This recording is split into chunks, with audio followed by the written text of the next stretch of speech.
Hello friends, welcome to my channel vital ETC. तो friends, आज हम बात करने वाले हैं वृक्क नलिका। तो इसके पहले वाली पार्ट में हमने बात की थी कि जो वृक्क होते हैं या किडनी जो होती है उसके बारे में, उसकी संरचना के बारे में, उसकी आकार के बारे में, किस प्रकार से होती है। तो वृक्क नलिका या जो नेफ्रॉन हम कहेंगे फ्रेंड्स, ये क्या होती है, किडनी के अंदर ही पाई जाने वाली एक संरचना है।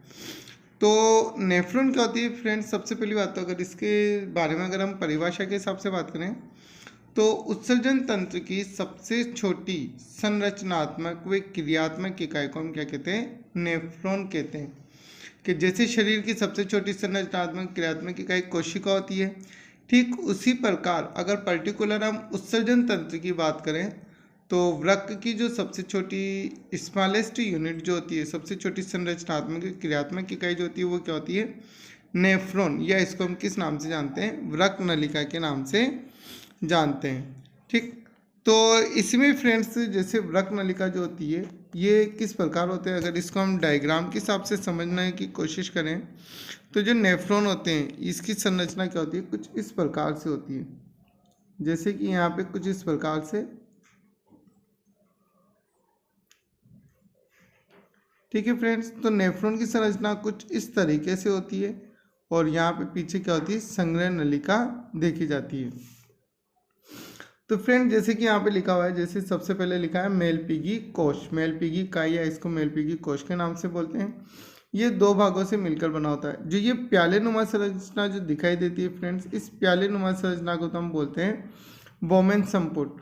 और इस प्याले नुमा संरचना के अंदर क्या होती है, दो रक्तवाहिनियाँ, एक तो अभिवाही जो रक्त लेकर आती है वो अभिवाही होती है, और जो रक्त लेकर जाती है उसे अपवाही कहते हैं। ये दोनों जब यहाँ पर मिलती है तो यहाँ पर एक गुच्छे नुमा संरचना बन जाती है, रक्त केशिकाओं का एक जाल बन जाता है जिसको हम बोलते हैं ग्लोमेरुलस।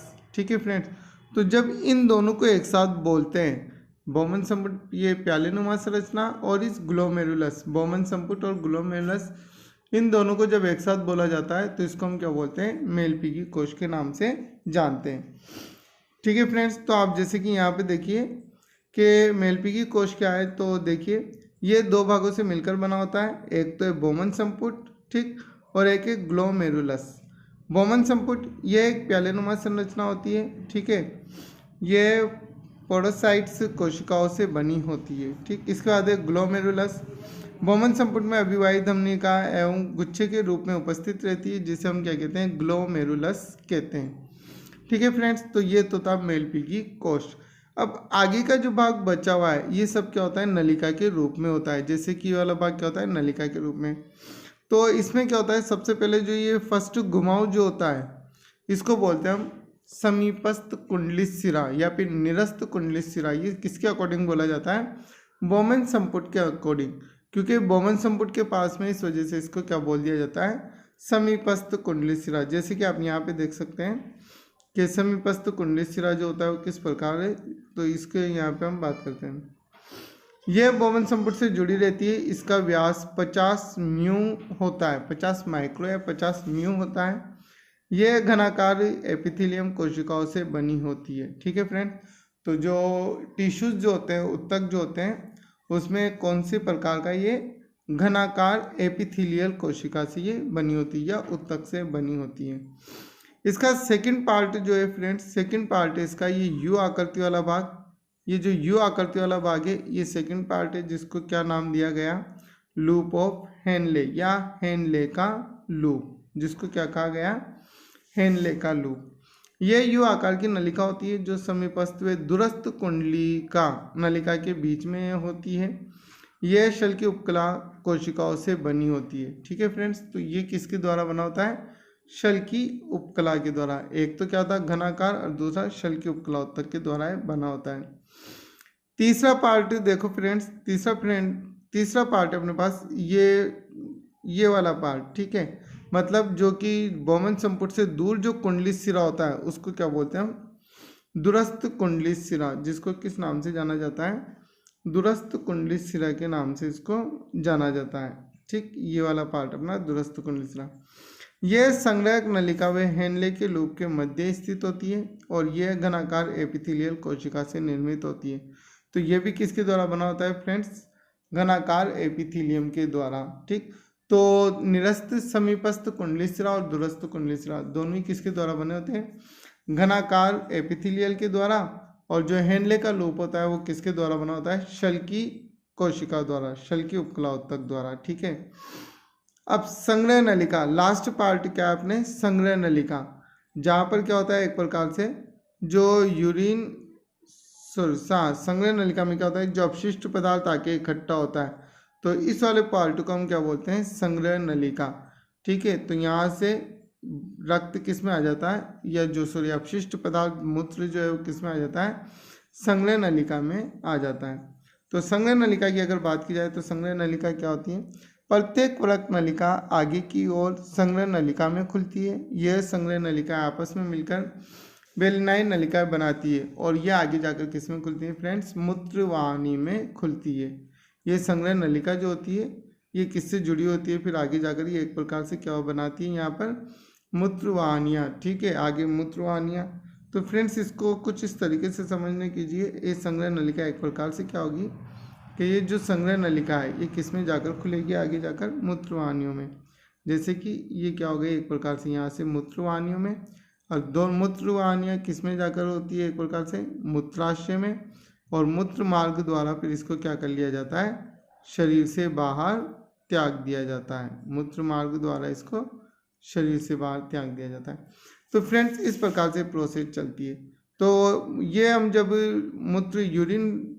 मूत्र का निर्माण किस प्रकार होता है वहाँ पर हम इसके बारे में डिस्कस करेंगे।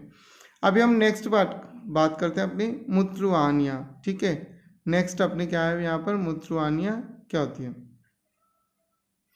तो फ्रेंड्स मूत्रवाहिनियों के बारे में बात की जाए तो सिंपल सी है कि मनुष्य में एक जोड़ी मूत्रवाहिनियाँ पाई जाती है, मतलब प्रत्येक वृक्क से एक एक मूत्रवाहिनी निकलती है जो पेल्विस से प्रारंभ होकर मूत्राशय में खुलती है। पेल्विस मैंने कल भी बताया था फ्रेंड्स आपको, पेल्विस क्या होता है कि अपने जो किडनी का जो भाग होता है, ठीक है, अपने किडनी का जो भाग होता है, इस फनल के आकार की जो संरचना होती है एक प्रकार से, इस वाले भाग को हम क्या कहेंगे, पेल्विस। ये जो अंदर धंसा हुआ भाग रहता है इसको तो हम हाइलम बोलते हैं, मगर ये जो फनल के आकार की संरचना बनती है इसको क्या कहा जाता है, पेल्विस कहा जाता है। ठीक है, तो हम यहाँ पर क्या बोल रहे हैं, मूत्रवाहिनियाँ क्या होती है, पेल्विस से प्रारंभ होकर मूत्राशय में खुलती है। यहाँ से इसकी शुरुआत होती है और ये नीचे जाकर किस में खुल जाती है, मूत्राशय में खुलती है।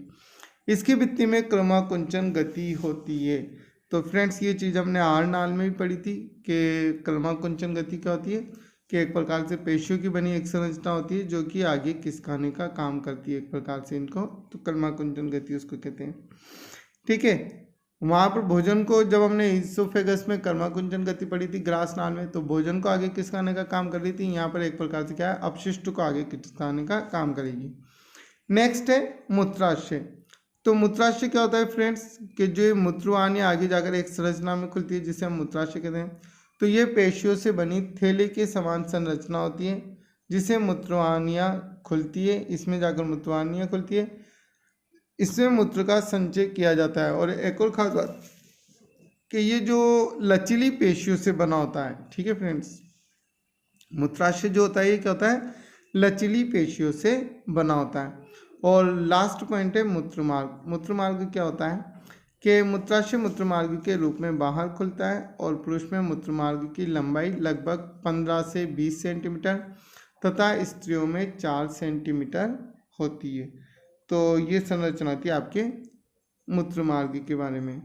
नेक्स्ट अब हम इसके बाद बात करते हैं कि जो मूत्र निर्माण की क्रिया होती है वो किस प्रकार होती है, जिसके बारे में हम समझ लेते हैं। मूत्र निर्माण की जो क्रिया होती है या फॉर्मेशन ऑफ यूरिन, मूत्र निर्माण की क्रिया, ठीक है, या नेफ्रॉन की क्रिया विधि को समझाइए, इस प्रकार से क्वेश्चन बनता है। तो इसमें मोस्टली अपने मोस्ट इम्पोर्टेंट है कि जो मूत्र निर्माण की क्रिया विधि या नेफ्रॉन की क्रिया विधि होती है ये 3 भागों में बटी होती है। एक जटिल प्रक्रिया होती है और ये क्या होती है, 3 भागों में बटी होती है, जिसमें फर्स्ट होता है अपने एक प्रकार से फिल्ट्रेशन बोल दो, या फिर हम इसको क्या बोलते हैं, परानिस्पंदन। फर्स्ट कंडीशन सबनी क्या होती है, इसमें परानिस्पंदन की कंडीशन देखी जाती है।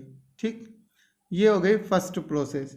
सेकंड होती है इसमें चयनात्मक पुनः अवशोषण।